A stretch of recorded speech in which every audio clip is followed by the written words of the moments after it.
नमस्कार विद्यार्थी मित्रांनो, स्वागत आहे सर्वांचं आपल्या यूट्यूब चॅनलवर। मित्रांनो, आजच्या या व्हिडिओमध्ये आपण शिक्षक पात्रता परीक्षा म्हणजेच टीईटी 2026 तर टीईटी परीक्षा करता विद्यार्थी मित्रो सगळ्यात महत्त्वपूर्ण असणारा विषय म्हणजेच या ठिकाणी सामाजिक शास्त्रे। तर आपण या ठिकाणी सामाजिक शास्त्र परिसर अभ्यास या विषयाचे टीईटी परीक्षेमध्ये आतापर्यंत विद्यार्थी मित्रो पाठ्यपुस्तकावर आधारित बघा या ठिकाणी 7वी 8वी 9वी 6वी ओके या सर्व पाठ्यपुस्तकावर आधारित याच्या रेफरन्सने जे काही टीईटी परीक्षेमध्ये आपल्याला प्रश्न विचारता आले होते असे महत्त्वपूर्ण प्रश्न आपण या ठिकाणी संदर्भासह या ठिकाणी या व्हिडिओच्या माध्यमातून आपण कव्हर करणार आहोत। ओके बघा विद्यार्थी मित्रो, आगामी परीक्षेकरता हा व्हिडिओ खूप महत्त्वपूर्ण ठरणार आहे, त्यामुळे सर्वांनी हा व्हिडिओ अगदी शेवटपर्यंत बघायचा आहे।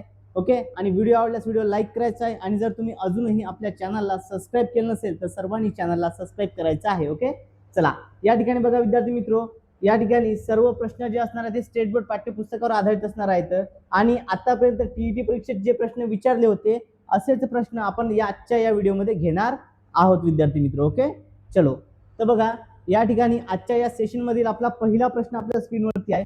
प्रश्न बघा काय विद्यार्थी मित्रो, खालीलपैकी कोणते वृक्ष हे विषुववृत्तीय वनात आढळते? बघा खालीलपैकी कोणता वृक्ष आहे जे विषुववृत्तीय वनामध्ये आढळते? चेस्टनट, महोगनी, साग आणि पाईन। ओके कोणता आहे जे विषुववृत्तीय वनात आढळते? तर ते आहे विद्यार्थी मित्र या ठिकाणी बघा महोगनी। ऑप्शन नंबर 2 हे आपल्या प्रश्नाचं योग्य उत्तर असणार आहे। बघा या ठिकाणी महोगनी व्यतिरिक्त विद्यार्थी मित्र अजून काही जे आहेत ते या ठिकाणी विषुववृत्तीय वनामध्ये आढळतात। त्याचं आपण सविस्तर स्पष्टीकरण समजूया, म्हणजे या टॉपिकवर जर आपल्याला कुठलाही प्रश्न आला त्या ठिकाणी आपल्याला चुकता कामा नये। बघा विषुववृत्तीय जंगलातील प्रमुख वृक्ष खालीलप्रमाणे आहेत। यामध्ये बघा रोजवूड, इबोनी, महोगनी जो आपला पर्याय होता, हस्तिदंताचे लाकूड, सिंचना आणि डाई लाकूड हे सर्व हे महत्त्वाचे वृक्ष जे आहेत या ठिकाणी विषुववृत्तीय जंगलामध्ये आढळून येतात।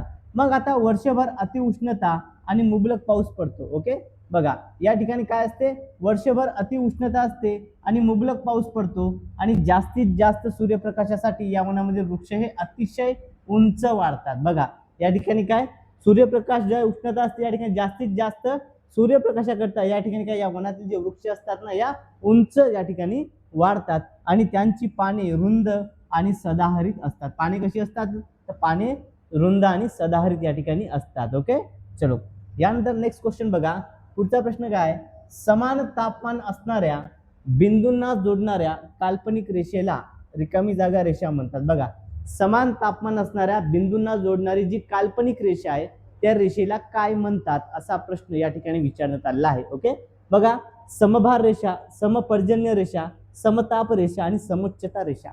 तर विद्यार्थी मित्र बघा या ठिकाणी काय आहे, आपल्याला तापमान विचारलेलं आहे। ओके या ठिकाणी तापमान आहे त्यामुळे तापमान असल्यामुळे या ठिकाणी समताप रेषा असणार। ओके काय असणार, समताप रेषा असणार। ओके बघा समभार रेषा असते ती वायुभारासाठी, ओके वायुभार वायूचा दाब मोजण्यासाठी, समपर्जन्य म्हणजे पाऊस, ओके पावसाचं प्रमाण समान पाऊस जिथे पडते, आणि समुच्चता समान उंचीवरची ठिकाणे दर्शवण्यासाठी समुच्चता रेषा ही वापरल्या जाते। बघा या ठिकाणी याचा रेफरन्स आपण समजूया।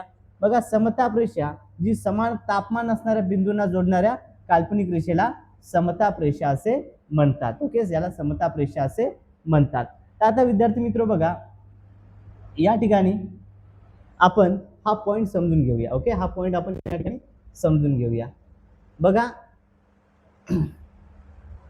या ठिकाणी समोच्च रेषा जी असते, ओके समोच्च रेषा काय म्हणतात तर या ठिकाणी समान उंचीची जी रेषा असते, ओके समान उंचीची जी आहे सममूल्य रेषा जी असते काय समान उंची नकाशावर सारखी उंची असलेली ठिकाणी जोडून या रेषा काढल्या जातात। ओके बघा यानंतर विद्यार्थी मित्र अजून जर बघितलं यामध्ये तर हवामान दाब जो असतो, हवामान दाबासाठी या ठिकाणी ओके हवामान दाबासाठी देखील आपल्याला म्हटलं या ठिकाणी।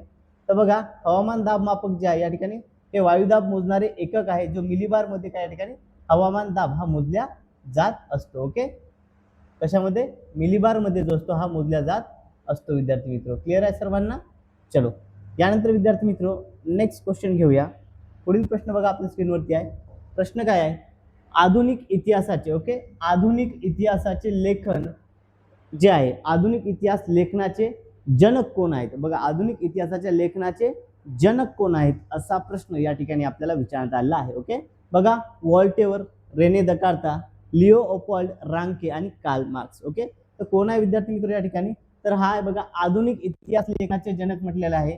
आधुनिक इतिहास लेखनाचे जनक कोण आहे? तर ते आहे व्हॉल्टेअर. ऑप्शन नंबर 1 या आपल्या प्रश्नाचं योग्य असं उत्तर असणार आहे. ओके, व्हॉल्टेअर जो आहे हा आधुनिक इतिहास लेखनाचा जनक आहे. ओके, बघा या ठिकाणी पाठ्यपुस्तकाचा संदर्भ या ठिकाणी दिलेला आहे विद्यार्थी मित्र. बघा या ठिकाणी आपल्याला दिलेला आहे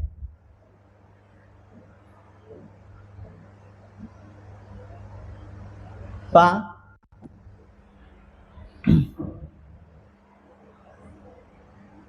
बघा विद्यार्थी मित्र, व्हॉल्टेअर जो होता, ओके, व्हॉल्टेअरचे मूळ नाव फ्रान्सवा मरी अरुह असे होते. व्हॉल्टेअर या फ्रेंच तत्वज्ञानाने इतिहास लेखनासाठी केवळ वस्तुनिष्ठ सत्य आणि घटनाचा कालक्रम एवढ्यावरच लक्ष केंद्रित न करता तत्कालीन समाजाच्या परंपरा, व्यापार, आर्थिक व्यवस्था, शेती इत्यादी गोष्टींचा विचार करणे देखील त्या ठिकाणी त्याने आवश्यक आहे असा विचार मांडला. आणि त्यामुळेच काय विद्यार्थी मित्र, तर त्यामुळेच त्याने ह्या इतिहासाची मांडणी करताना त्याने मानवी जीवनाचा सर्वांगीण विचार व्हायला हवा या दृष्टीने काय, तर या दृष्टीने त्याचा विचार हा पुढे आला. आणि या दृष्टीने त्याने विचार केल्यामुळेच या दृष्टीनेच काय, तर व्हॉल्टेअर जो आहे, व्हॉल्टेअर याला आधुनिक इतिहासाचा जनक, इतिहास लेखनाचा जनक होता असे म्हणता येईल. बघा या ठिकाणी विद्यार्थी मित्र, बघा व्हॉल्टेअरला काय आधुनिक इतिहास लेखनाचा जनक असे म्हणतात. क्लिअर आहे सर्वांना?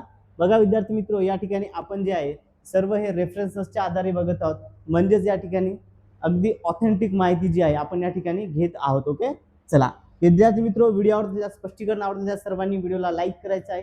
आणि जर तुम्ही TET 2026 ची तयारी करत असाल तर सर्वांनी आपल्या चॅनलला सबस्क्राईब देखील करायचं आहे. आणि जर तुम्हाला या प्रश्नांची ही PDF हवी असेल, ही PDF मिळवण्याकरता तुम्ही आपलं टेलिग्राम चॅनल जॉईन करायचं आहे, ज्याची लिंक या व्हिडिओच्या डिस्क्रिप्शन बॉक्समध्ये दिली आहे, किंवा कमेंटमध्ये PDF मेसेज करायचा आहे, तुम्हाला लिंक त्या ठिकाणी सेंड करून दिल्या जाईल विद्यार्थी मित्र. यानंतर नेक्स्ट क्वेश्चन बघा, पुढील प्रश्न काय आहे? प्रश्न असा आहे विद्यार्थी मित्र, बघा मथुरा शिल्पशैली, ओके, मथुरा शिल्पशैली रिकामी जागा काळात उदयाला आली. बघा मथुरा शिल्पशैली ही कोणत्या काळामध्ये उदयाला आली असा प्रश्न या ठिकाणी आपल्याला विचारण्यात आलेला आहे. ओके, बघा कोणता काळ आहे? कुशाण, गुप्त, राष्ट्रकूट की मौर्य? तर मथुरा शिल्पशैली जी आहे विद्यार्थी मित्र ही कुशाण काळामध्ये उदयाला आली. ओके, कोणत्या काळामध्ये? कुशाण काळामध्ये. त्यामुळे ऑप्शन नंबर अ कुशाण हे या प्रश्नाचं योग्य असं उत्तर असणार आहे. ओके, बघा ही चित्रशैली जी आहे कुशाण काळामध्ये जी आहे ती उदयास आली. आता बघा याचं देखील आपण सविस्तर स्पष्टीकरण समजून घेऊया विद्यार्थी मित्र. बघा यामध्ये बघा आता विद्यार्थी मित्र या ठिकाणी बघा भारतीय मूर्तिविज्ञान यामध्ये आपल्याला काय दिलेलं आहे, यामध्ये आपल्याला सगळं आढळून येतो. ओके, पहा या ठिकाणी काय म्हटलंय, इसवी सनाच्या 1ल्या ते 3ऱ्या शतकात. ओके, काय म्हटलंय बघा या ठिकाणी विद्यार्थी, भारतीय मूर्ती अफगाणिस्तान आणि आसपासच्या प्रदेशात इसवी सनापूर्वी 2ऱ्या शतकात ग्रीक आणि पार्शियन प्रभाव दिसणारी गांधार चित्रशिल्पी आहेत. ओके, बघा या ठिकाणी कुठं अफगाणिस्तानचा आसपास जो प्रदेश त्याच्या कुठं गांधार. ओके, अफगाणिस्तानच्या ह्याच्यात गांधार. आणि इसवी सनाच्या 1ल्या ते 3ऱ्या शतकामध्ये बघा इथे जे म्हटलं आहे या ठिकाणी इसवी सनाच्या 1ल्या ते 3ऱ्या शतकामध्ये विद्यार्थी मित्र जो आहे या ठिकाणी बघा या शतकात म्हणजेच काय कुशाण काळात, हा जो शतक आहे इसवी सनाचा 2रा ते 3रा शतक आहे, याला काय म्हणतात, याला कुशाण काळ म्हणते. या कुशाण काळात मथुरा चित्र जी आहे शिल्पशैली उदयाला आली. ओके, कोणा काळामध्ये? कुशाण काळामध्ये आलेली आहे. आता बघा यामध्ये काय आहे, या शैलीनं भारतीय मूर्तिविज्ञानाचा पाया रचला. ओके, बघा या ठिकाणी काय म्हटलं या ठिकाणी विद्यार्थी मित्र, सगळ्यात IMP आहे. एक म्हणजे काय, ही जी चित्रशैली आहे हिने काय भारतीय मूर्तिविज्ञानाचा पाया रचला. ओके, भारतीय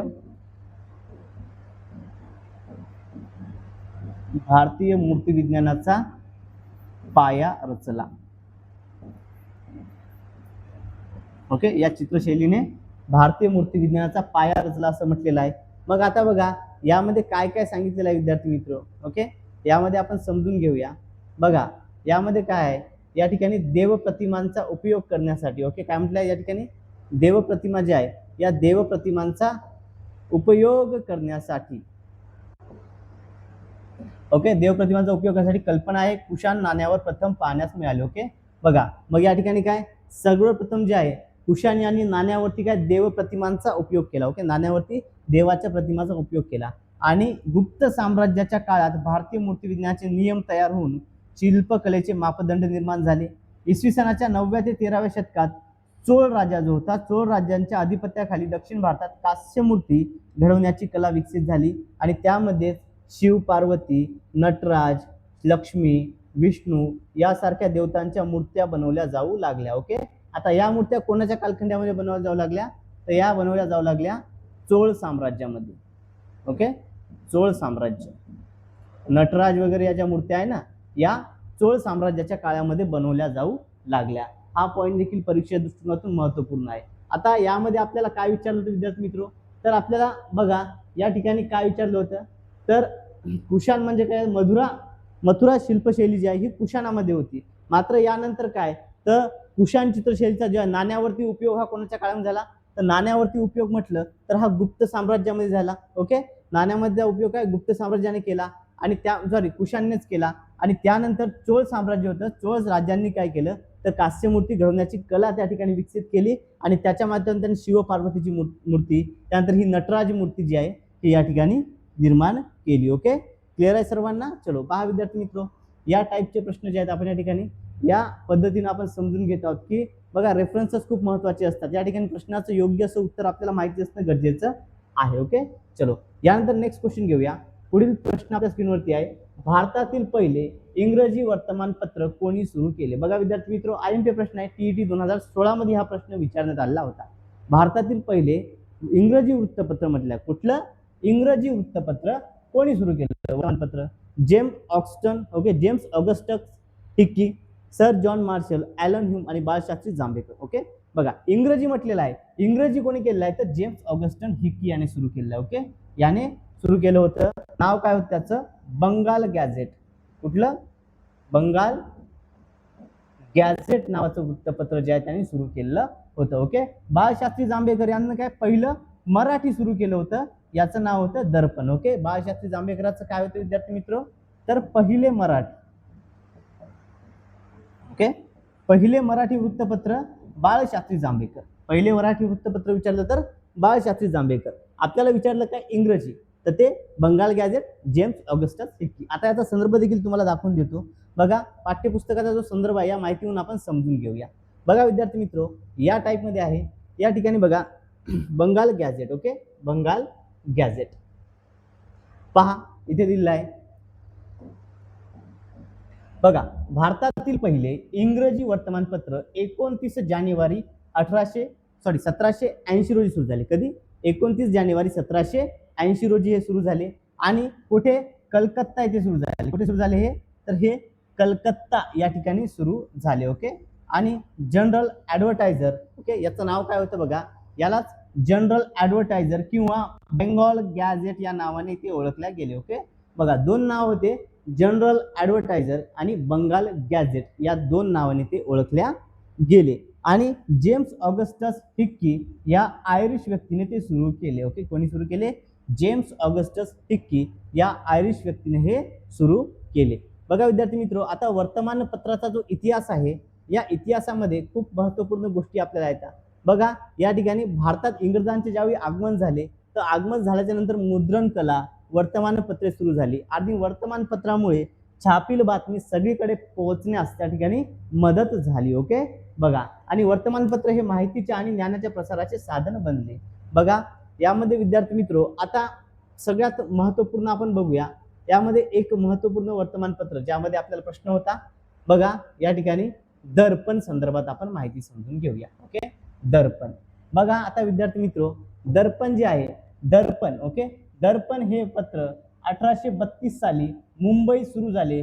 कोणी सुरू केले? तर बाळशास्त्री जांभेकर यांनी दर्पणचे काय होते? हे संपादक होते. ओके, बघा आता यामध्ये विद्यार्थी मित्रो, दर्पणच्या अंकातील बातम्यामधून काय तर राजकीय, सामाजिक आणि सांस्कृतिक इतिहास सापडतो. ओके, बघा बाळशास्त्री जांभेकर यांनी हे सुरू केलेलं होतं विद्यार्थी मित्र, दर्पण. ओके, मराठी भाषेतील पहिलं वृत्तपत्र ज्याला आपण असं देखील म्हणू शकतो. ओके, पहा आता यामध्ये सगळ्यात महत्त्वपूर्ण म्हणजे दर्पणचं. बघा या ठिकाणी दर्पण या पहिल्या मराठी पत्राचे संपादक या नात्याने बाळशास्त्री जांभेकरांना आद्य संपादक म्हटले जाते. ओके, काय म्हटले जाते? यांना आद्य संपादक म्हटले जाते. आणि त्यांचा जन्मदिवस म्हणजे 6 जानेवारी हा त्यांचा जन्मदिवस पत्रकार दिन म्हणून साजरा केला जातो। बघा या ठिकाणी महाराष्ट्रामध्ये त्यांचा जन्मदिवस काय तर पत्रकार दिन, ओके, पत्रकार दिन म्हणून त्या ठिकाणी विद्यार्थी मित्र साजरा केला जातो। ओके, त्यानंतर अजून एक महत्त्वाचं वृत्तपत्र आहे जे म्हणजे प्रभाकर। प्रभाकर हे जे वृत्तपत्र आहे विद्यार्थी मित्र, तर प्रभाकर हे वृत्तपत्र भाऊ महाजन यांनी सुरू केलं। कोणी सुरू केलं? भाऊ महाजन। ओके, प्रभाकर वृत्तपत्र भाऊ महाजन यांनी सुरू केलं। ओके, यामध्ये त्यांनी फ्रेंचांच्या बंडाचा इतिहास मांडला आणि या भाऊ महाजनाचं जे प्रभाकर वृत्तपत्र होतं, या प्रभाकर वृत्तपत्राच्या माध्यमातून विद्यार्थी मित्र, तर या ठिकाणी गोपाळ हरी गोखले देशमुख म्हणजेच काय लोकहितवादी यांनी समाज प्रबोधनापर काय शतपत्रे ही प्रसिद्ध झाली। ओके, शतपत्रे ही जी आहे प्रसिद्ध करण्यात आली। आणि ज्ञानोदय हे जे वृत्तपत्र आहे विद्यार्थी मित्र, यामध्ये 1842 मध्ये आशिया खंडाचा, 1851 मध्ये युरोपचा नकाशा हा छापण्यात आला होता। ओके, ज्ञानोदय वृत्तपत्रामध्ये। आणि मराठी वर्तमानपत्रात पहिले चित्र जे आहे बघा, ज्ञानोदय या संदर्भात मग द्या, मराठी वर्तमानपत्रात जे पहिलं चित्र आहे, पहिलं चित्र जे आहे ज्ञानोदयमध्ये छापण्याचं आलं। ओके, छापण्याचा मान हा कोणाला? ज्ञानोदयकडे होता। आणि यामध्ये विद्यार्थी मित्र सगळ्यात महत्त्वपूर्ण म्हणजे विजेच्या सहाय्याने बातमी पोहोचण्याचे यंत्र म्हणजे टेलिग्राफ जे आहे 1882 पासून सुरू झालं आणि ते सुरू झाल्याची माहिती देखील जी आहे ज्ञानोदयच्या माध्यमातून देण्यात आली। ओके, ते सुरू झाल्याची जी बातमी आहे ही माहिती देखील, ओके, टेलिग्राफची माहिती कशातून मिळाली होती? ज्ञानोदय वृत्तपत्राच्या माध्यमातूनच मिळाली होती। आणि सगळ्यात महत्त्वपूर्ण भारतात प्रथम रेल्वे सुरू झाल्याची त्याची बातमी ज्ञानोदयमध्ये चाक्या मसोबा या शीर्षका अंतर्गत छापून आली। बघा 1800 या ठिकाणी बघा विद्यार्थी मित्र, जी पहिली रेल्वे सुरू झाली होती मुंबई ठाणे, ओके, 1853 मधील जी पहिली रेल्वे सुरू झाली होती, तर बघा या ठिकाणी ज्ञानोदय या वृत्तपत्राच्या माध्यमातूनच मिळाली। त्याचं शीर्षक काय दिलं होतं? चाक्या मसोबा। ओके, चाक्या मसोबा हे शीर्षक त्या ठिकाणी दिलं होतं। या शीर्षकाखाली विद्यार्थी मित्र ही बातमी जी आहे ती छापण्यात आलेली होती। ओके, बघा आता सगळ्यात महत्त्वपूर्ण 1857चा जो स्वातंत्र्य लढा आहे, या स्वातंत्र्य लढ्याच्या बातम्या देखील याच वृत्तपत्रामध्ये छापण्यात आलेल्या होत्या। ओके, क्लिअर आहे सर्वांना? चलो बघा विद्यार्थी मित्र, खूप महत्त्वपूर्ण आहे। तर आता यामध्ये अजून जर बघितलं आपण तर यामध्ये खूप सारे वृत्तपत्र येतात, जसं की इंदू प्रकाश, ओके, विधवा विवाहाचा जोरदार पुरस्कार केला यांनी। त्यानंतर दीनबंधू, ओके, महात्मा ज्योतिराव फुले यांचे सहकारी कोण? कृष्णराव भालेकर यांनी हे दीनबंधू नावाचं वृत्तपत्र हे सुरू केलं होतं। ओके, आणि सगळ्यात इम्पॉर्टंट एक आहे विद्यार्थी मित्र, ते आपल्याला समजून घ्यायचं आहे, ते म्हणजे बघा केसरी आणि मराठा। ओके, बघा केसरी आणि मराठा। तर आता केसरी आणि मराठा विद्यार्थी मित्र हे या ठिकाणी लोकमान्य टिळक यांनी सुरू केलेले होते। ओके, बघा केसरी आणि मराठा हे सगळ्यात महत्त्वपूर्ण का म्हणतो आपण? कारण स्वातंत्र्यपूर्व काळात भारतीय वर्तमानपत्राचा इतिहास महत्त्वाचा टप्पा कोणता आहे? केसरी आणि मराठा या वर्तमानपत्रांनी गाठला। बघा 1881 मध्ये गोपाळ गणेश आगरकर यांनी बाळ गंगाधर टिळक यांनी ही पत्रे सुरू केली। या पत्रांनी तात्कालीन सामाजिक व राजकीय प्रश्नांना वाचा फोडली। देशस्थिती, देशभाषेतील ग्रंथ व विलायतेतील राजकारण या विषयांच्या संबंधाने त्यांनी केसरीने लेखन केले। ओके, बघा आता विद्यार्थी मित्र, केसरी जे आहे हे या ठिकाणी इंग्रजी भाषेमध्ये आणि मराठा जे आहे हे मराठी भाषेमध्ये होतं। ओके, चलो यानंतर नेक्स्ट क्वेश्चन घेऊया। पुढचा प्रश्न बघा विद्यार्थी मित्र, काय? भारताचे राष्ट्रीय अभिलेखागार कुठे आहे? तत्पूर्वी विद्यार्थी मित्र, जर तुम्हाला प्रश्नांचं स्पष्टीकरण आवडत असेल, ओके, प्रश्न आवडत असतील तर सर्वांनी आपल्या व्हिडिओला लाईक करायचं आहे, व्हिडिओला शेअर करायचं आहे विद्यार्थी मित्र। आणि जर तुम्ही TET 2026 ची तयारी करत असाल, जो की 28 जून 2026 रोजी होणार आहे, तर विद्यार्थी मित्र तुम्ही नक्कीच आपल्या चॅनलला सबस्क्राईब करायचं आहे, कारण की आपण दररोज या टाईपचे सेशन आपल्या चॅनलवरती घेत असतो। आणि यापूर्वी आपण संपूर्ण ज्या प्रश्नपत्रिका होत्या त्या प्रश्नपत्रिका देखील आपल्या चॅनलवरती ऑलरेडी आपण घेतलेल्या आहेत। ओके, चलो प्रश्न काय बघा, भारताचे राष्ट्रीय अभिलेखागार, ओके, भारताचे राष्ट्रीय अभिलेखागार कोठे आहे? ओके, कोठे आहे या ठिकाणी? बघा विद्यार्थी मित्र, IMP प्रश्न आहे, TET परीक्षेमध्ये यापूर्वी हा प्रश्न विचारण्यात आला आहे। ओके, कुठे आहे?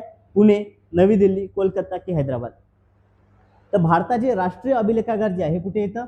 हे नवी दिल्ली या ठिकाणी आहे। ऑप्शन नंबर बी हे आपल्या प्रश्नाचं योग्य उत्तर आहे। ओके, पहा या ठिकाणी विद्यार्थी मित्र, अभिलेखागार म्हणजे काय आता हे समजून घेऊया। अभिलेखागार म्हणजे काय? तर ऐतिहासिक दस्तावेज ज्या ठिकाणी जतन केले जातात। ओके, बघा जे ऐतिहासिक दस्तावेज आहेत, ओके, ऐतिहासिक दस्तावेज ज्या ठिकाणी जतन केले जातात, जतन करतात, त्याला म्हणतात अभिलेखागार। ओके, ते जतन करण्याचं ठिकाण म्हणजे अभिलेखागार। आणि भारताचे जे राष्ट्रीय अभिलेखागार आहे, ओके, या ठिकाणी अभिलेखागार म्हणतात. आणि भारताचे राष्ट्रीय अभिलेखागार हे नवी दिल्ली येथे आहे. कुठे आहे? नवी दिल्ली येथे आहे. आणि हे आशिया खंडातील सर्वात मोठे अभिलेखागार आहे. ओके, हे आशिया खंडामधील सर्वात मोठे अभिलेखागार आहे. बघा विद्यार्थी मित्र, इयत्ता 9वीच्या इतिहास पाठ्यपुस्तकातील पहिल्याच पानावरील जे आहे हा आपल्याला रेफरन्स सापडलेला आहे या ठिकाणी. ओके, अभिलेखागार. क्लिअर आहे सर्वांना? चलो, यानंतर नेक्स्ट क्वेश्चन बघा. पुढचा प्रश्न काय या ठिकाणी, पुढीलपैकी चुकीची जोडी ओळखून लिहा. आपल्याला या ठिकाणी काय काही जोड्या दिल्या, या ठिकाणी चुकीची जोडी आपल्याला ओळखायची आहे. ओके, चुकीची जोडी. तर बघा या ठिकाणी विद्यार्थी मित्र समजून घेऊया. बघा, जाल कपूर टपाल तिकिटाचा अभ्यासक, अगदी बरोबर आहे. जाल कपूर हे टपाल तिकिटाचे अभ्यासक होते, ही जोडी या ठिकाणी बरोबर आहे. त्यानंतर कुसुमाग्रज हे कवी होते, ही जोडी देखील बरोबर आहे. अण्णाभाऊ साठे लोकशाहीर, हे देखील बरोबर आहे. अमर शेख चित्रसंग्रहक नाही, अमर शेख चित्रसंग्रहक होते का? नाही, ही जोडी या ठिकाणी चुकीची आहे. आता विद्यार्थी मित्र, जे अमर शेख होते ना, अमर शेख, ओके, अमर शेख, तर अमर शेख हे कोण होते? तर हे देखील काय होते विद्यार्थी मित्र? हे देखील शाहीर होते. अमर शेख देखील काय होते? शाहीर होते. आणि अण्णाभाऊ साठे यांचे सहकारी होते. ओके, त्यामुळे ऑप्शन नंबर 4 ही आपली चुकीची जोडी असणार आहे, अमर शेख. ओके, हे काय होते? तर हे शाहीर होते, लक्षात असू द्या. ओके, चलो, आता आपण या ठिकाणी हे समजून घेऊया. बघा, याचा संदर्भ देखील आपल्याकडे आहे.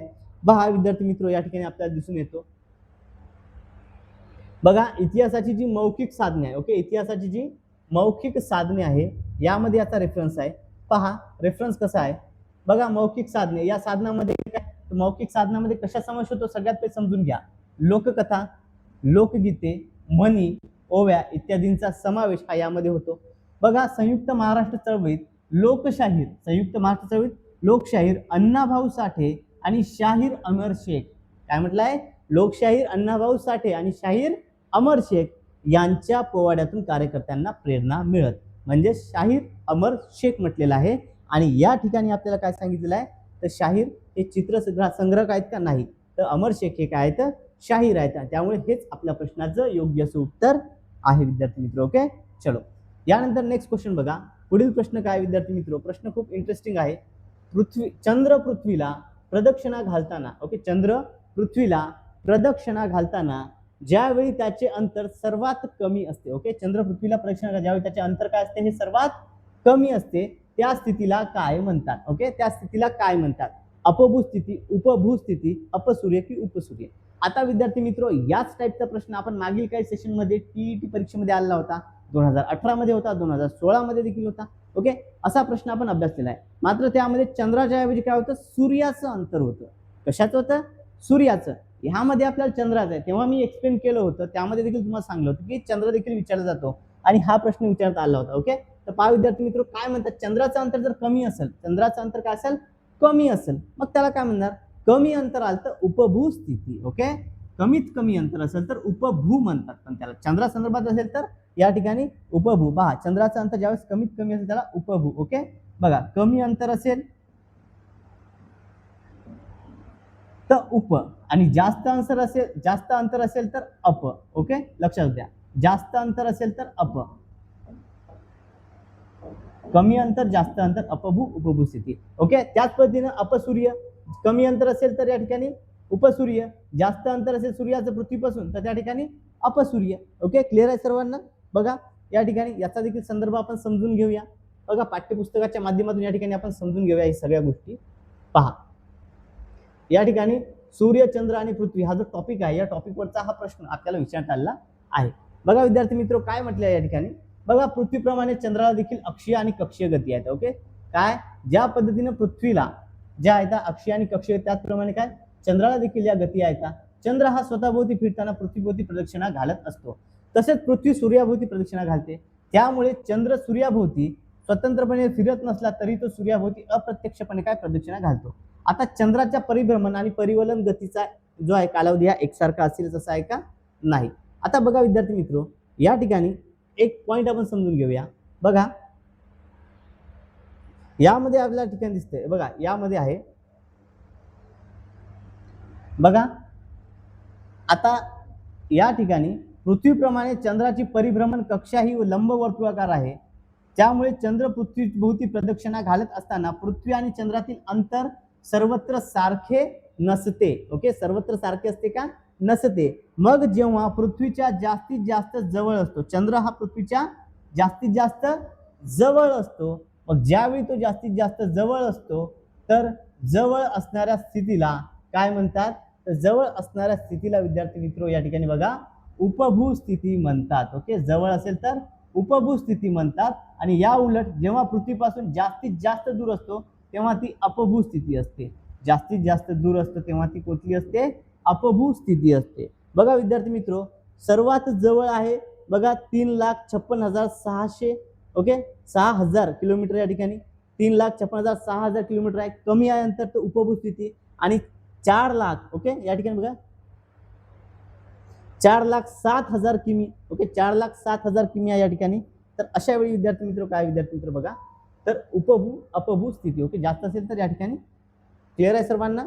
3 लाख आहे तर उपभू, 4 लाख आहे तर अपभू. कमी अंतर जास्त अंतर. ओके, याच पद्धतीने बघा. आणि या ठिकाणी चंद्राचीही या पद्धतीची परिभ्रमण कक्षा असते. ओके, चला मग या टाईपवर जर बघितलं तर आपल्याला विद्यार्थी मित्र चंद्राच्या ज्या विविध कला आहे त्या कलावरती देखील प्रश्न आपल्याला विचारण्याची शक्यता आहे. ओके, बघा अमावस्या, अष्टमी, पौर्णिमेच्या दिवशी दिसणाऱ्या चंद्रकलेची आकृती या ठिकाणी दिलेली आहे. ओके, यामध्ये बघा अमावस्या, पौर्णिमा, शुक्ल पक्ष, अष्टमी कशा पद्धती असते हे देखील आपल्याला समजलेलं आहे.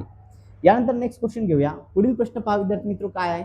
प्रश्न आहे समान हवेचा दाब असलेली ठिकाणे. बघा समान हवेचा दाब असलेली ठिकाणे ज्या रेषेने नकाशावर जोडलेली असतात त्या रेषेला रिकामी जागा रेषा म्हणतात. ओके, काय म्हटलंय? समान हवेचा दाब. ओके, बघा या ठिकाणी हवेचा जो दाब आहे हा समान असेल तर समान हवेचा दाब असणारी काही ठिकाणे एका काल्पनिक रेषेने नकाशावर जोडलेली असतात. मग त्या रेषेला काय म्हणतात? समताप, समदाब, समवार की समोच्च.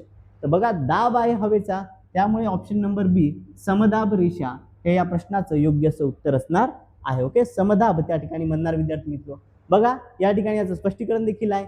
समान हवेचा दाब असलेली ठिकाणे, बघा समान हवेचा दाब असलेली ठिकाणे ज्या रेषेने नकाशावर जोडलेली असतात त्या रेषेला समदाब रेषा म्हणतात. काय म्हणतात त्याला? समदाब रेषा असे म्हणतात. आणि बघा विद्यार्थी मित्र, सगळ्यात महत्त्वपूर्ण म्हणजे आता समदाब रेषा तर आपल्याला कळाली, मग आता हवेचा दाब कशामध्ये मोजणार? त्याचं एकक काय आहे? तर पहा या ठिकाणी हवेचा दाब हा मिलीबार या एककामध्ये मोजतात. कशामध्ये मोजतात? मिलीबार या एककात मोजला जातो. त्यासाठी एक प्रकारचं यंत्र वापरतात, त्याला म्हणतात हवा दाब मापक. ओके, हे जे यंत्र आहे याला हवा दाब मापक असे म्हणतात. आणि हे उपकरण त्या ठिकाणी वापरले जाते. पृथ्वी पृष्ठावर हवेच्या दाबाची नोंद या उपकरणाद्वारे घेतली जाते. ओके, या उपकरणाद्वारे ही मोजली जाते. अत्यंत IMP असा हा मुद्दा आहे विद्यार्थी मित्र, सर्वांनी हा नोट डाऊन करून घ्यायचा आहे. आणि सगळ्यात महत्त्वपूर्ण म्हणजे व्हिडिओ आवडला, तुम्हाला स्पष्टीकरण जर आवडत असेल तर सर्वांनी व्हिडिओला लाईक करायचं आहे आणि व्हिडिओला शेअर देखील करायचं आहे. ओके, बघा विद्यार्थी मित्र, जर तुम्ही अजूनही आपल्या चॅनलला सबस्क्राईब केलं नसेल तर सर्वांनी चॅनलला सबस्क्राईब करायचं आहे. साईडला जे बेल आयकॉन आहे याला देखील प्रेस करायचं आहे, म्हणजेच TET संदर्भात येणाऱ्या प्रत्येक व्हिडिओची अपडेट तुम्हाला मिळत राहील. कोणताही व्हिडिओ तुमच्याकडून त्या ठिकाणी मिस होणार नाही. आणि जर तुम्हाला ही PDF हवी असेल तर ही PDF मिळवण्याकरता तुम्ही आपलं टेलिग्राम चॅनल जॉईन करायचं आहे किंवा कमेंटमध्ये PDF असा मेसेज करायचा आहे. तुम्हाला त्या ठिकाणी या PDF ची लिंक पाठवून दिल्या जाईल विद्यार्थी मित्र. ओके, चला आणि कमेंटमध्ये व्हिडिओ कसा वाटला हे देखील सांगायचं आहे. यानंतर पुढील प्रश्न घेण्यापूर्वी पहा आता या ठिकाणी याचं स्पष्टीकरण पहा. या ठिकाणी विद्यार्थी मित्र हवेचा दाब जे असतो या ठिकाणी समान दाब असणारी ठिकाण जे आहे ते एका समोच्च रेषेवर, बघा या ठिकाणी 916 या ठिकाणी दाब आहे हवेचा. ओके, तर बघा या ठिकाणी ही जी रेषा आहे या समान रेषेने हे दाखवण्यात आलेलं आहे. ओके, या समान रेषेने दाखवण्यात आलेलं आहे. मग या ठिकाणी समदाब रेषा आपण म्हणतो. काय म्हणतो? याला समदाब रेषा म्हणतात. समदाब रेषा असे म्हणतात. बघा ही ज्या जागतिक हवामान दाब वितरण आहे, वार्षिक सरासरी हवामान मूल्य हे मिलीबार मध्ये दाखवल्या जातं. ओके, चला बघा विद्यार्थी मित्र या टाईपचा आहे. आणि भारतातून ज्या गेलेल्या आहेत या ज्या आहेत समदाब रेषा या भारतामधून गेलेल्या आहेत. आता सगळ्यात महत्त्वपूर्ण आपल्याला बघितलं तर यामध्ये एक पॉइंट आपल्याला समजून घ्यायचा आहे, तो म्हणजे काय? तर तो बघा विद्यार्थी मित्र, समुद्र सपाटी आहे आणि समुद्र सपाटीवर हवेचा जो दाब आहे हा कशात मोजणार? तर बघा सगळ्यात महत्त्वपूर्ण म्हणजे समुद्र सपाटीवरचा जो हवेचा दाब असतो हा विद्यार्थी मित्र या ठिकाणी बघा 1113.2 मिलीबार इतका असतो. ओके, किती असतो? 1113.2 मिलीबार. ओके, समुद्र सपाटीवरचा या ठिकाणी दाब विद्यार्थी मित्रो. क्लिअर आहे सर्वांना? चलो बघा यानंतर नेक्स्ट क्वेश्चन घेऊया. पुढील प्रश्न पहा काय प्रश्न असा आहे विद्यार्थी मित्रो, रात्रीच्या वेळी समुद्राकडून जमिनीकडे येणारे वारे. बघा रात्रीच्या वेळी समुद्राकडून जमिनीकडे येणारे वारे जे असतात त्या म्हणजे काय, त्यांना काय म्हणतात. बघा या ठिकाणी विद्यार्थी मित्रो, समुद्राकडून जमिनीकडे, जमिनीकडून समुद्राकडे, दिवसा रात्री या पद्धतीचं, तर ते वारे आहे त्या वाऱ्याला काय म्हणतात. खारे वारे, मतलई वारे, चिनुक वारे की लू वारे. ओके काय म्हणणार. तर बघा विद्यार्थी मित्रो, रात्रीच्या वेळी समुद्राकडून जमिनीकडे जे वारे येतात त्यांना मतलई असे म्हणतात, मतलई वारे असे म्हणतात. ऑप्शन नंबर ब हे आपल्या प्रश्नाचं योग्य असं उत्तर आहे. आता याचं सविस्तर स्पष्टीकरण समजून घेऊ. बघा विद्यार्थी मित्रो, या ठिकाणी काय असतं तर बघा या ठिकाणी विद्यार्थी मित्रो, जमिनीवरील जी थंड हवा असते ती सागराकडे वाहते. ओके जमिनीवरील थंड हवा काय होते, ही सागराकडे वाहते. आणि या ठिकाणी मतलई वारे म्हणतात त्याला. मग यामध्ये हवेचा दाब काय कमी होतो आणि पाण्यावरील गरम हवा जी आहे ती वर जायला लागते. मग गरम हवा काय होते, थंड होते आणि खाली येते आणि यावेळी दबाव काय असतो, जास्त असतो. मग बघा जमिनीवरून जे वारे या ठिकाणी सागरावरून जे जमिनीकडे रात्रीच्या वेळी वाहतात. ओके रात्रीच्या वेळी असे कोणते असतात, ज्याला भूमीय वारे किंवा मतलई वारे असे म्हणतात. आणि जे वारे या ठिकाणी बघा विद्यार्थी मित्रो दिवसा वाहतात. ओके दिवसा, तर त्या दिवसा वाहणाऱ्या वाऱ्यांना कोणते म्हणतात, तर खारे वारे म्हणतात. ओके दिवसा वाहणारे वारे जे असतात, ओके रात्रीच्या वेळी मतलई आणि दिवसा म्हटलं तर दिवसा त्या वाऱ्यांना काय म्हणतात, त्यांना खारे वारे म्हणतात. ओके दिवसा त्यांना खारे वारे असे म्हणतात. ओके यांना सागरीय वारे देखील म्हणतात. आता या ठिकाणी बघा विद्यार्थी मित्र, दिवसा इथे दाब जास्त आहे, रात्रीला इथं कमी दाब असतो आणि रात्रीला या ठिकाणी दाब जास्त असतो तर दिवसा इथं दाब कमी असतो. याच्या एकदम अपोजिट उलट आहे. ओके चलो बघा, दिवसा समुद्राच्या पाण्यापेक्षा किनारी भागातील जमीन लवकर व जास्त प्रमाणात तपते, तेथील हवाई जास्त तपते आणि हवेचा दाब कमी होतो. बघा समुद्राचे पाणी उशिरा तपते त्यामुळे समुद्रावरील हवा कमी तपते आणि हवेचा दाब त्या ठिकाणी जास्त असतो. बघ या ठिकाणी एकच पॉईंट आपण समजून घेऊया, आपल्याला जो परीक्षेच्या दृष्टिकोनातून महत्त्वाचा आहे तो म्हणजे दिवसा समुद्राकडून जमिनीकडे वाहणारे वारे सागरी वारे आणि रात्री समुद्रापेक्षा जमीन लवकर थंड होते त्यामुळे हवेचा दाब जास्त असतो. मग हे भूमीय किंवा मतलई वारे आहेत. ओके रात्री मतलई वारे, दिवसा म्हटलं तर सागरी वारे. ओके क्लिअर आहे सर्वांना? चलो यानंतर नेक्स्ट क्वेश्चन घेऊया. पुढचा प्रश्न घेण्यापूर्वी विद्यार्थी मित्रो, आता सगळ्यात इम्पॉर्टंट पॉईंट म्हणजे जागतिक काही महत्त्वपूर्ण वारे आहेत. ओके बघा हे समुद्रात झाले. मग आता जगातील प्रमुख स्थानिक वारे, बघा जगातील प्रमुख स्थानिक वारे हा पॉईंट देखील महत्त्वाचा आहे. यावरती देखील आपल्याला प्रश्न विचारण्याचे चान्सेस असतात. ओके मग जगातील प्रमुख स्थानिक वारे कोणते हे बघा, यामध्ये सगळ्यात महत्त्वपूर्ण आहे लू. ओके लू जे वारे आहे त्याचे स्वरूप कसं असतं, हे उष्ण आणि कोरडे वारे आहेत. लू हे वारे कसे आहेत, हे उष्ण आणि कोरडे आहेत. बघा याचं वैशिष्ट्य आणि प्रभाव क्षेत्र कोणतं येतं, तर उत्तर भारतातील मैदानी प्रदेशात उन्हाळ्यात बहुधा दुपारी हे वारे वाहतात आणि थरच्या वाळवंटी प्रदेशात, ओके राजस्थानमध्ये जे थरचं वाळवंट आहे तिथे हे वाहतात. त्यानंतर सिमून, ओके सिमून जे वारे आहे हे उष्ण कोरडे आणि विनाशकारी असतात. ओके सिमून जे वारे जे आहेत ते उष्ण कोरडे आणि विनाशकारी वारे असतात. सहारा अरेबियन वाळवंटातून हे अतिशय वेगाने वाहतात आणि ही वारे शक्तिशाली असणारे विध्वंसक त्या ठिकाणी ठरतात. ओके कोणते, सिमुक. त्यानंतर Chinook, okay Chinook which means snow eater. Okay याला काय म्हणतात, स्नो ईटर. आता हे उबदार आणि कोरडे असतात, हे उबदार आणि कोरडे असतात. हे वारे उत्तर अमेरिकेतील रॉकी पर्वताच्या पूर्व उतारावरून खाली वाहतात, परिणामी तेथील बर्फ हा वितळतो त्यामुळे दऱ्यातील तापमानामध्ये त्या ठिकाणी काय होते विद्यार्थी मित्र, तर वाढ होते. मिस्ट्रल, मिस्ट्रल हे थंड आणि कोरडे असतात. ओके हे स्पेन, फ्रान्स आणि भूमध्य सागराच्या किनाऱ्यालगतच्या प्रदेशात वाहतात आणि हे वारे आल्प्स पर्वतावरून येतात. या थंड वाऱ्यामुळे किनाऱ्यालगतच्या तापमानामध्ये त्या ठिकाणी घट होते. बोरा, बोरा याला थंड आणि कोरडे वारे आहेत. बोरा कसे थंड, हे आल्प्स पर्वताच्या उतारावरून इटली देशाच्या किनारी भागाकडे वाहतात. ओके आल्प्स पर्वताच्या उतारावरून इटली देशाच्या किनारी भागाकडे वाहतात, ते असतात बोरा वारे. त्यानंतर पोम्पेरो हे दक्षिण अमेरिकेतील पंपास गवताळ प्रदेश आहे. ओके पंपेरो लक्षात ठेवा, पंपास गवताळ प्रदेश जो आहे यावरून आपल्याला पंपेरो हे लक्षात ठेवता येईल. ओके पंपेरो लक्षात असलं. त्यानंतर फॉन वारे विद्यार्थी मित्र IMP आहे. ओके फॉन, या ठिकाणी फॉन वाऱ्यावरती की प्रश्न येतो, ते उष्ण आणि कोरडे असतात. हे आल्प्स पर्वताच्या उत्तर भागात वाहतात. म्हणजे फॉन वारे हे आल्प्स पर्वताच्या उत्तर भागामध्ये वाहतात. बघा विद्यार्थी मित्रो, अशा पद्धतीने आपण खूप महत्त्वपूर्ण मुद्दा या ठिकाणी कव्हर केलेला आहे. बघा निश्चितच तुम्हाला टीईटी परीक्षेच्या दृष्टिकोनातून हा महत्त्वपूर्ण आहे. आपल्याला जोड्या लावा या संदर्भात विचारू शकतं किंवा रिकाम्या जागा या ठिकाणी कोणते वारे कुठे वाहतात हे आपल्याला विचारलं जाऊ शकतं. त्या दृष्टिकोनातून हा पॉईंट देखील खूप महत्त्वाचा होता जो की आपण कव्हर केलेला आहे. ओके, चला यानंतर नेक्स्ट क्वेश्चन घेऊया. पुढील प्रश्न पहा विद्यार्थी मित्र काय आहे. पुढचा प्रश्न आहे 21 जून व 22 डिसेंबर. ओके, प्रश्न काय 21 जून व 22 डिसेंबर हे अयन दिन आहेत. कारण आता बघा 21 जून आणि 22 डिसेंबर हे अयन दिन आहे. याचं कारण काय आहे बरं हे समजून घेऊ. 21 जून या दिवशी सूर्य कर्कव वृत्ताकडून दक्षिणेकडे तर 22 डिसेंबरला मकर वृत्तावरून उत्तरेकडे मार्गस्थ होतो आणि हेच या प्रश्नाचं उत्तर आहे. ओके, काय असतं 21 जून या दिवशी सूर्य काय होतो कर्कव वृत्ताकडून दक्षिणेकडे जातो आणि 22 डिसेंबरला मकर वृत्ताकडून अक्षय वृत्ताकडे मार्गस्थ होतो. मग या सर्व प्रक्रियेला काय म्हणतात तर याला अयन दिन असे म्हणतात. ओके, याला काय म्हणतात याला अयन दिन असे म्हणतात. बघा या ठिकाणी विद्यार्थी मित्र या टाईपचं आहे. ओके, बघा 21 जून 22 डिसेंबर.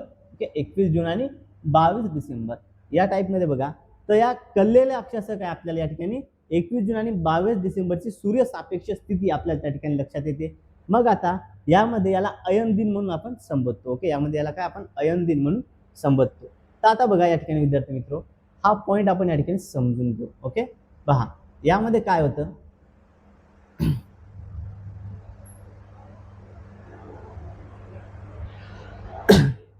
बघा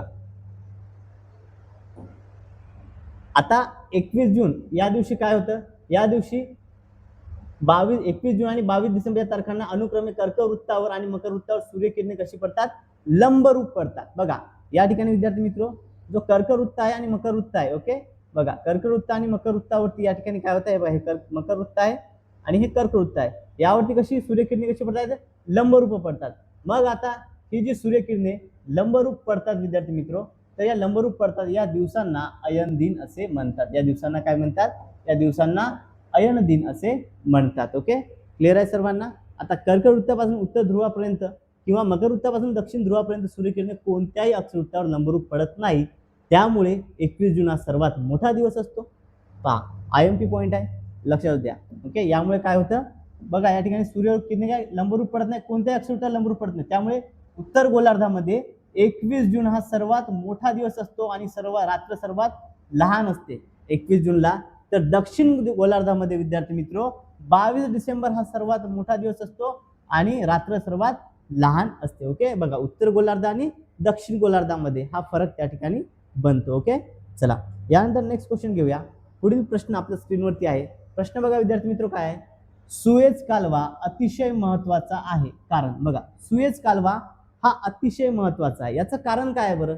तो समुद्र सपाटीवरती आहे म्हणून का, तो मुंबई व लंडनला जोडतो का, ह्यामुळे वेळ व अंतर वाचते की हा खाजगी कालवा आहे.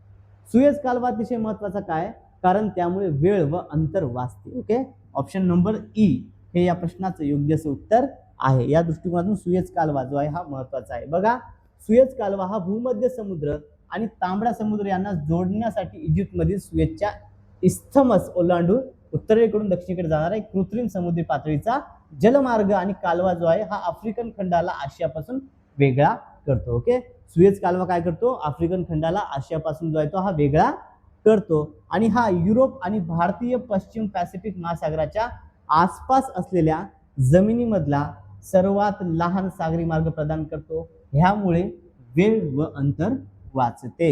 ओके, आणि हे जगातील सर्वात जास्त वापरल्या जाणाऱ्या शिपिंग लेन पैकी एक आहे जो जागतिक व्यापाराच्या 12% पेक्षा जास्त व्यापार या कालव्यामधून होतो. ओके, जागतिक व्यापाराच्या 12% पेक्षा जास्त व्यापार जो आहे हा या कालव्याच्या माध्यमातून होतो विद्यार्थी मित्र. ओके, चलो यानंतर नेक्स्ट क्वेश्चन घेऊया.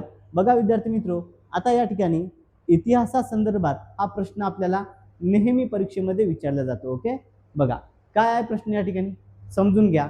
बघा झुंजार माची आणि बुधला माची कोणत्या गडावरील माच्या आहेत. यापूर्वी आपण हा प्रश्न खूप वेळा कव्हर केलेला आहे ज्यामध्ये आपण माच्या आपण ऍडिशनल इन्फॉर्मेशन मध्ये बघितलं होतं.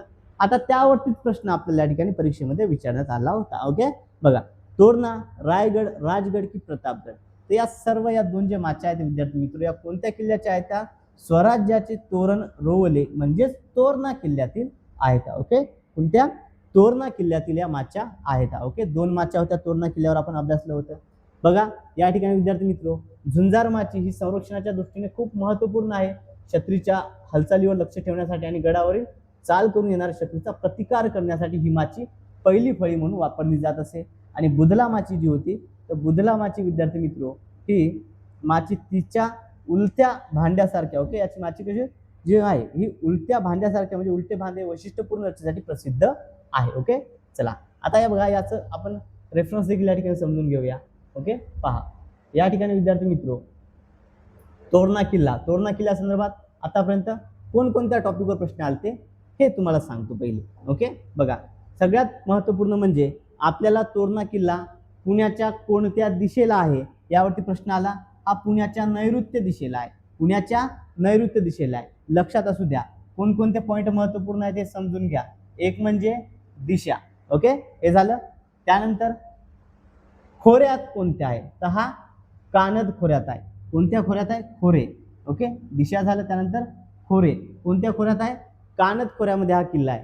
हा एक प्रश्न आलेला आहे यापूर्वी. ओके, त्यानंतर हा मोठा डोंगरी किल्ला आहे, यावरती 2 माच्या आहेत, 2 भक्कम माच्या आहेत. आता प्रश्न आहे आपल्याला, एक म्हणजे झुंजार माची, दुसरी म्हणजे बुधला माची. ओके, बघा माची म्हणजे काय, तर किल्ल्याच्या चढणीवर नैसर्गिकरित्या तयार झालेल्या सपाट भागाची तटबंदी. ओके, बघा आता झुंजार माची ही नावाप्रमाणे झुंजार आहे आणि लढाऊ आहे. ओके, झुंजार ही काय, नावाप्रमाणे झुंजार आणि लढाऊ आहे. बघा विद्यार्थी मित्र, ही आहे तोरणा किल्ल्याची झुंजार माची. ओके, बघा या ठिकाणी जे शत्रू चढून या त्याचा प्रतिकार करण्यासाठी या माचीचा उपयोग केला जायचा. ओके, चला बघा विद्यार्थी मित्र, अशा पद्धतीने आपण सविस्तर स्पष्टीकरण जे आहे प्रत्येक प्रश्नाचं घेत आहोत. म्हणजेच आगामी परीक्षेमध्ये आता या ठिकाणी तुम्हाला कुठल्याही पद्धतीने जर प्रश्न आला तर त्या ठिकाणी तुमचा तो चुकता कामा नाही. ओके, या दृष्टिकोनातून आपण एवढं डिटेलमध्ये अनालिसिस घेत आहोत.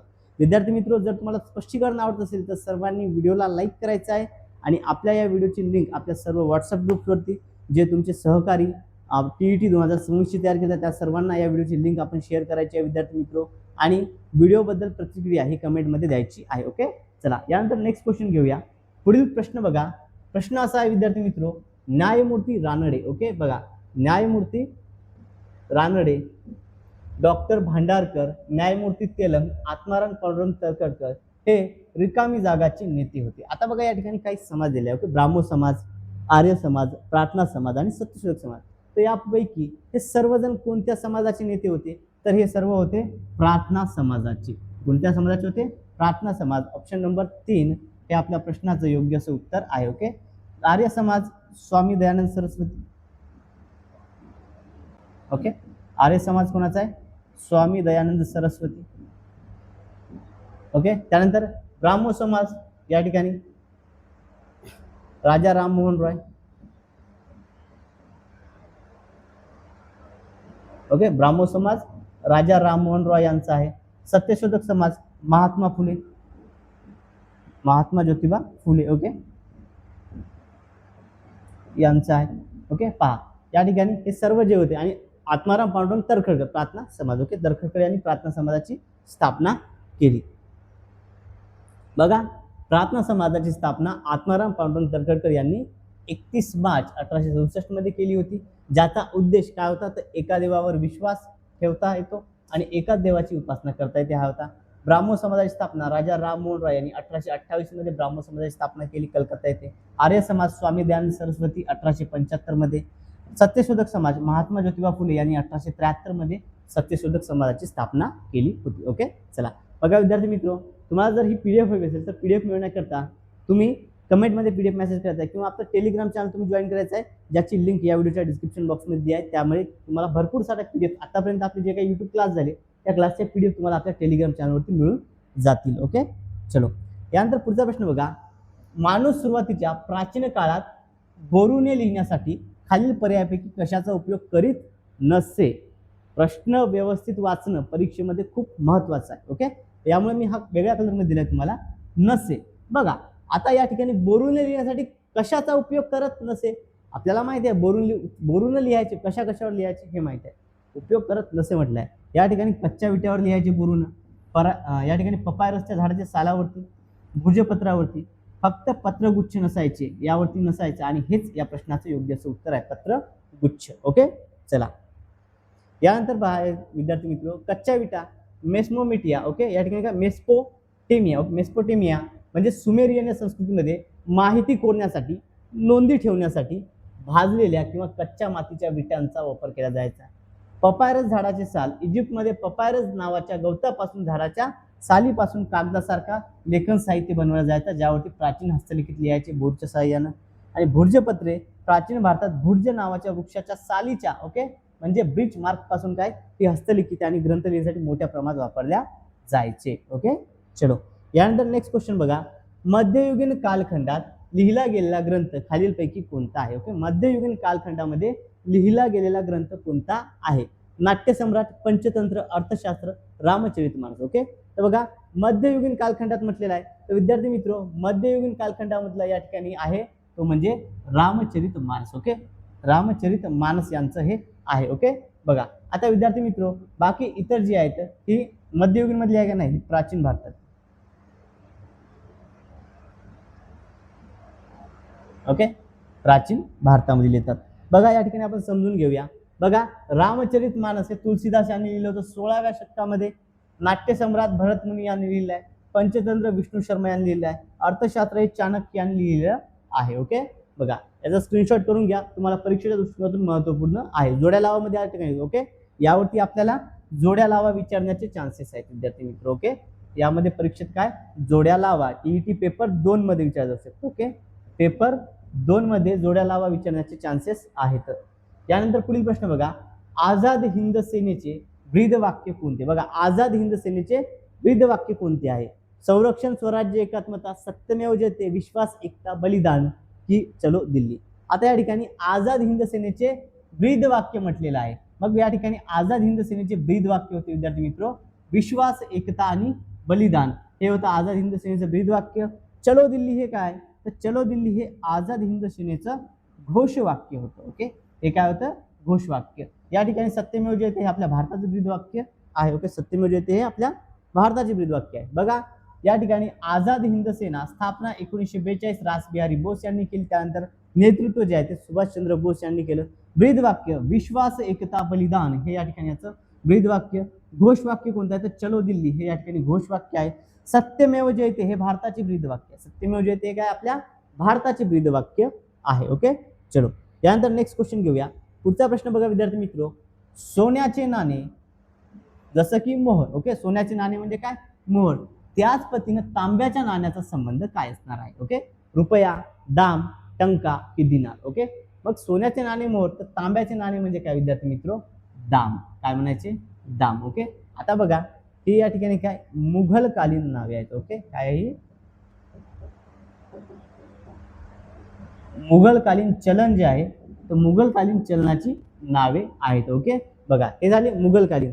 मग विद्यार्थी मित्र आपल्याला परीक्षेमध्ये अजून एक विचार जाते ते म्हणजे शिवकालीन. ओके, शिवकालीन. मग शिवकालीन मध्ये काय, ओके, सोन्याची आणि तांब्याची नाणी याला काय म्हणतात, तर सोन्याची विद्यार्थी मित्र या ठिकाणी बघा आपण हे संदर्भामध्ये समजून घेऊया. बघा या ठिकाणी विद्यार्थी मित्र या पद्धतीचं आहे. ओके, पहा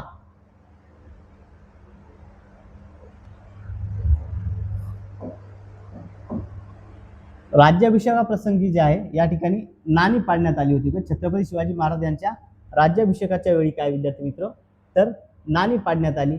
मग या नाण्यामध्ये काय काय होतं, ओके, नाण्यामध्ये काय काय होतं यामध्ये बघा या ठिकाणी विद्यार्थी मित्र सोन्याची होन. ओके, काय म्हटलेलं आहे या ठिकाणी, सोन्याची होन.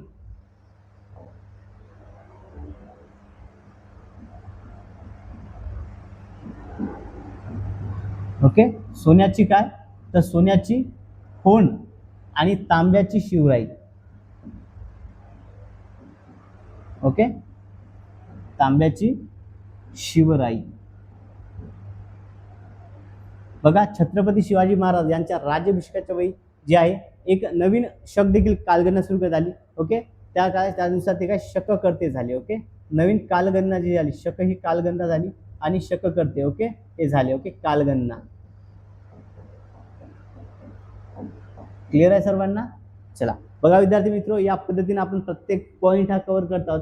म्हणजेच या ठिकाणी प्रत्येकाचा संदर्भ आपण व्यवस्थित बघत आहोत. परीक्षेच्या दृष्टिकोनातून खूपच महत्त्वपूर्ण असतं. ओके, चलो यानंतर पुढील प्रश्न बघा.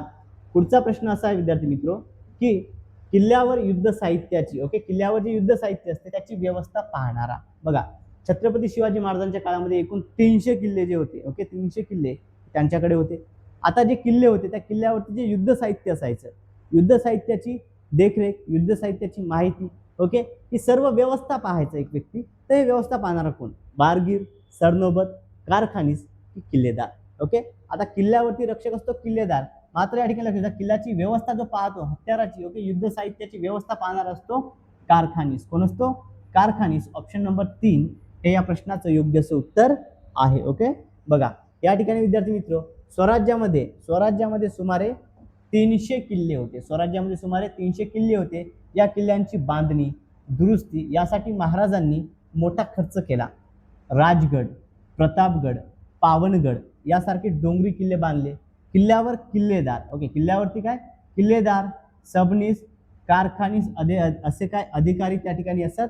आणि सगळ्यात महत्त्वपूर्ण म्हणजे बघा, धान्याची कोठी आणि युद्ध साहित्याची व्यवस्था पाहण्यासाठी कारखानीस हा अधिकारी त्या ठिकाणी नेमलेला असायचा. ओके, कारखानीस असे. आपला प्रश्न याच पॉईंटवरती आहे. धान्याची कोठी आणि युद्ध साहित्य याची व्यवस्था पाहण्यासाठी किल्ल्यावरती कोणता अधिकारी नेमलेला असायचा? त्या ठिकाणी कारखानीस हा नेमलेला असायचा. ओके, किल्लेदार किल्ल्याचे रक्षण त्या ठिकाणी.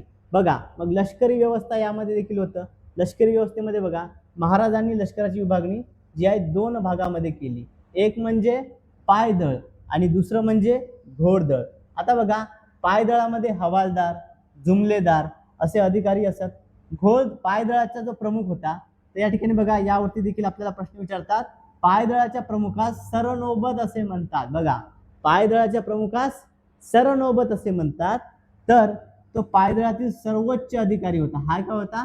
पायदळातील सर्वोच्च अधिकारी होता. आणि घोडदळात 2 प्रकारचे घोडेस्वार असत. ओके, बघा यामध्ये कुठला? 2 प्रकारचे घोडेस्वार, एक म्हणजे शिलेदार आणि दुसरा म्हणजे बारगीर. आता विद्यार्थी मित्र, या ठिकाणी सगळ्यात महत्त्वपूर्ण मुद्दा जो आहे तो म्हणजे शिलेदार जो असे, शिलेदाराकडे स्वतःचा घोडा व स्वतःची हत्यारे असत. ओके, स्वतःचा घोडा आणि स्वतःची हत्यारे कोणाकडे असायची? शिलेदार. बघा विद्यार्थी मित्र, यावरती प्रश्न याचे चान्सेस आहेत. IMP पॉईंट आहे. सर्वांनी हा वाटलं तर स्क्रीनशॉट करून घ्या. परीक्षेच्या दृष्टिकोनातून खूप महत्त्वपूर्ण मुद्दा आपण या ठिकाणी बघत आहोत. बघा, स्वतःचा घोडा आणि स्वतःची हत्यारे असणार काय? बारगीर. जर बारगीराला जर सरकारकडून घोडा आणि हत्यारे मिळाली, म्हणजे राजांकडून जर त्यांना घोडा आणि हत्यारे दिली गेली, तर अशा वेळी काय? तर त्या घोडदळात बारगीरांची संख्या अधिक होती. आता घोडदळातही अधिकाऱ्यांच्या श्रेणी पायदळासारख्या असत. ओके, यामध्ये सरनौबत हा घोडदळातील सर्वोच्च अधिकारी होता. ओके, सरनौबत काय? हा घोडदळातील सर्वोच्च अधिकारी आणि पायदळातील देखील सर्वोच्च अधिकारी. ओके, बघा दोन्ही ठिकाणी होते. आणि यावर जर बघितलं तर मग नेतोजी पालकर, प्रतापराव गुजर, हंबीरराव मोहिते, ओके, हे महाराजांच्या घोडदळाचे सरनौबत प्रसिद्ध होते. म्हणजे सरसेनापती ज्याला आपण म्हणतो. सरनौबत म्हणजे काय? सरसेनापती. ओके, चलो क्लिअर आहे सर्वांना? होप सर्वांना हा पॉईंट अगदी व्यवस्थितरित्या कळाला असेल. विद्यार्थी मित्र, स्पष्टीकरण जर आवडलं असेल तर सर्वांनी व्हिडिओला लाईक करायचं आहे आणि आपल्या व्हिडिओला शेअर देखील करायचं आहे. ओके, तुमचे जे सहकारी मित्र, ओके, जे TET 2026 ची तयारी करत असाल तर तुम्ही सर्वांनी हा व्हिडिओ शेअर करायचा आहे. कारण की खूप महत्त्वपूर्ण माहिती या व्हिडिओच्या माध्यमातून आपण कव्हर करत आहोत. अतिशय महत्त्वाचे प्रश्न अगदी संदर्भासह, पाठ्यपुस्तक संदर्भासह या ठिकाणी आपण कव्हर करत आहोत. व्हिडिओ आवडला तर सर्वांनी व्हिडिओ लाईक करा. आणि सगळ्यात महत्त्वपूर्ण म्हणजे जर तुम्ही अजूनही आपल्या चॅनलला सबस्क्राईब केलं नसेल तर सर्वांनी आपल्या चॅनलला सबस्क्राईब करायचं आहे. ओके, आणि साईडला जे बेल आयकॉन आहे त्याला देखील प्रेस करायचं आहे. म्हणजे TET संदर्भात येणाऱ्या प्रत्येक व्हिडिओची अपडेट तुम्हाला मिळत राहील. विद्यार्थी मित्र, यानंतर पुढील प्रश्न बघा. पुढचा प्रश्न काय आहे? प्रश्न आहे, वस्त्रांशी संबंधित गटात न बसणारा पर्याय कोणता? बघा, वस्त्रांशी संबंधित गटात न बसणारा पर्याय कोणता? मालपुरी, चोकला, बिकानेरी आणि पोंगल. बघा, वस्त्रांशी संबंधित आहे. मग या ठिकाणी विद्यार्थी मित्र गटात न बसणारा कोणता? आता मालपुरी, चोकला, बिकानेरी आणि पोंगल. तर कोणता आहे विद्यार्थी मित्र गटात न बसणारा? पोंगल. पोंगल काय आहे विद्यार्थी मित्र? तर पोंगल हा सण आहे. वस्त्र आहे का? नाही, सण आहे. त्यामुळे हा गटात बसणार नाही. ऑप्शन नंबर 4 हे आपल्या प्रश्नाचं योग्य असं उत्तर आहे. बघा, मालपुरी, बिकानेरी आणि चोककला या भारतीय वस्त्राचे प्रकार आहेत.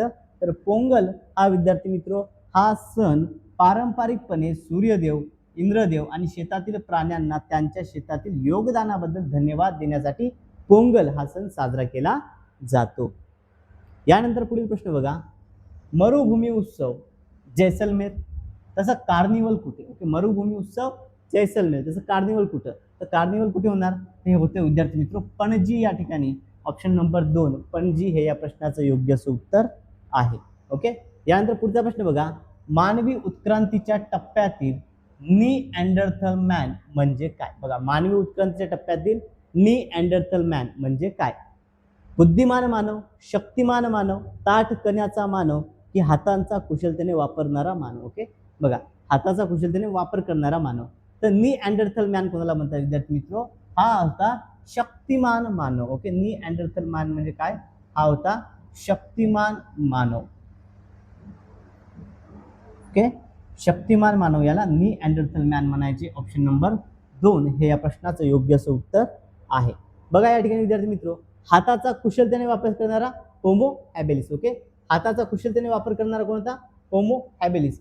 याला काय, या मानवाने आपल्या हातांचा वापर कुशलतेने करण्यास सुरुवात केली. ताठ कण्याचा होमो इरेक्टस. ओके, बघा, जो ताठ कणा राहून चालायचा त्याला होमो इरेक्टस म्हणायचे. आणि त्यानंतर शक्तिमान मानव यालाच निअँडरथल मॅन म्हणतात. याची शरीरयष्टी जी आहे ही अत्यंत धिप्पाड होती. ओके, निअँडरथल मॅन ज्यावरती आपला प्रश्न होता. आणि बुद्धिमान मानव याला होमो सेपियन असे म्हणतात. होमो सेपियन हा मानवाच्या उत्क्रांतीचा सर्वात विकसित टप्पा असून तो प्रगत विचाराचा होता.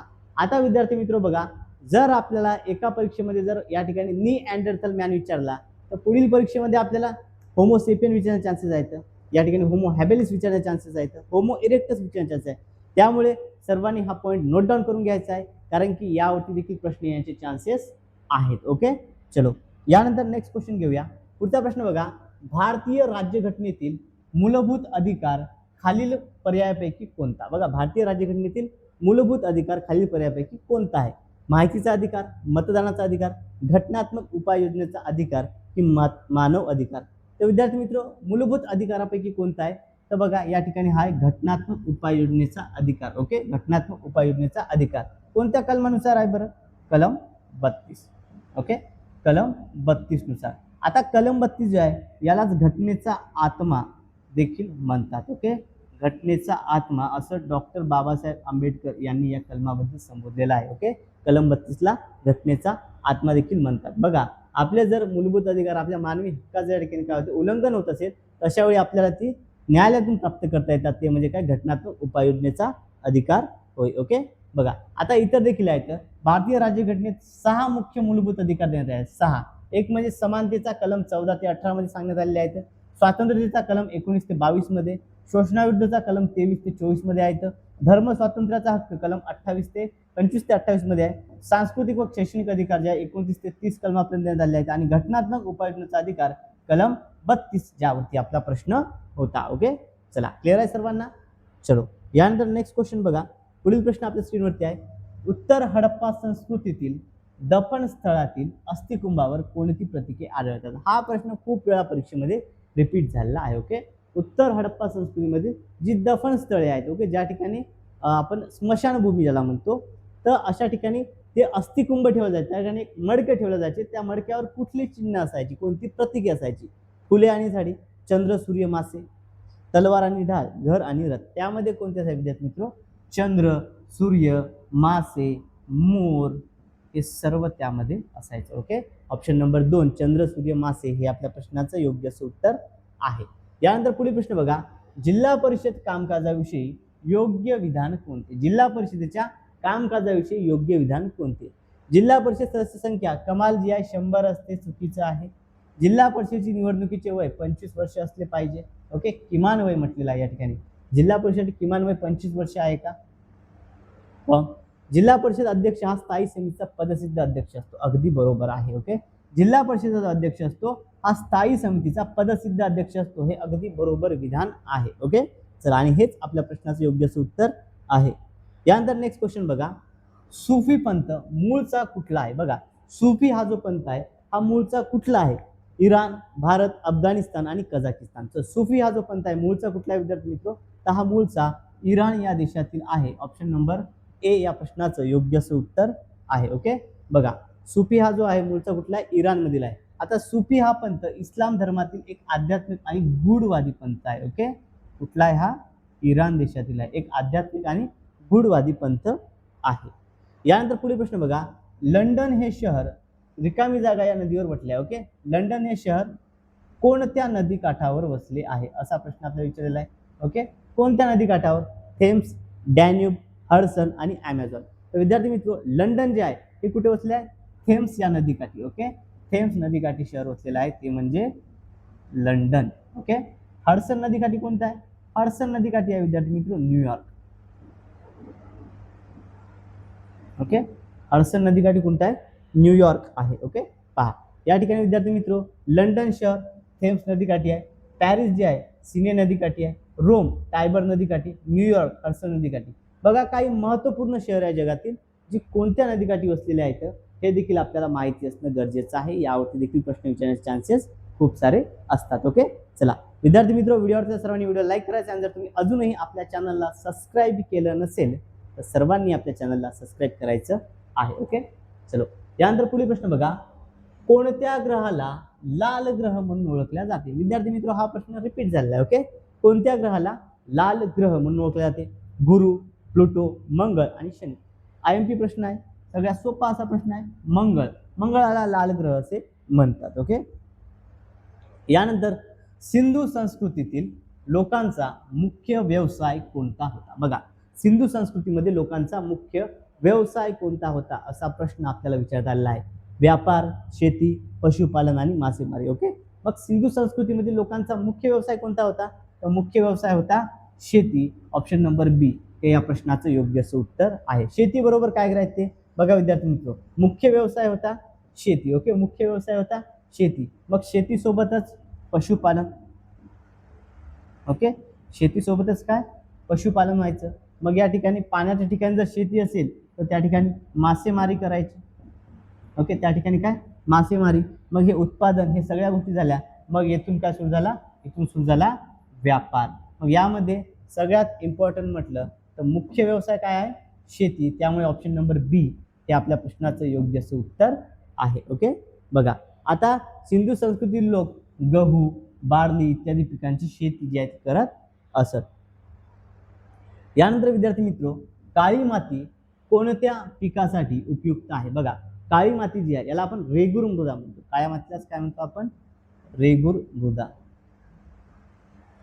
ओके, तर ही कोणत्या पिकासाठी उपयुक्त आहे? भात, गहू, कापूस की चहा? तर ही विद्यार्थी मित्र काळ्या मातीमध्ये कापसाचं उत्पादन सर्वाधिक घेतलं जातं. ओके, कापूस. ऑप्शन नंबर सी हे आपल्या प्रश्नाचं योग्य असं उत्तर आहे. ओके, बघा काळी माती प्रामुख्याने जी आहे ती कापूस पिकासाठी अत्यंत उपयुक्त असते. यामुळे काळ्या मातीला कापूस माती किंवा रेपूस कॉटन सॉइल असेही म्हणतात. ओके, क्लिअर आहे सर्वांना? चलो बघा विद्यार्थी मित्र अशा पद्धतीने आपण महत्त्वपूर्ण 30 प्रश्न जे आहेत या ठिकाणी सामाजिक शास्त्र या विषयावर आपण कव्हर केलेले आहेत. ओके, होप सर्वांना या ठिकाणी हे व्हिडिओ समजला असेल, या व्हिडिओचं स्पष्टीकरण सर्वांना समजलं असेल. विद्यार्थी मित्र व्हिडिओ आवडला तर सर्वांनी व्हिडिओला लाईक करायचा आहे आणि जर तुम्ही अजूनही आपल्या चॅनलला सबस्क्राईब केलं नसेल तर सर्वांनी चॅनलला सबस्क्राईब करायचं आहे.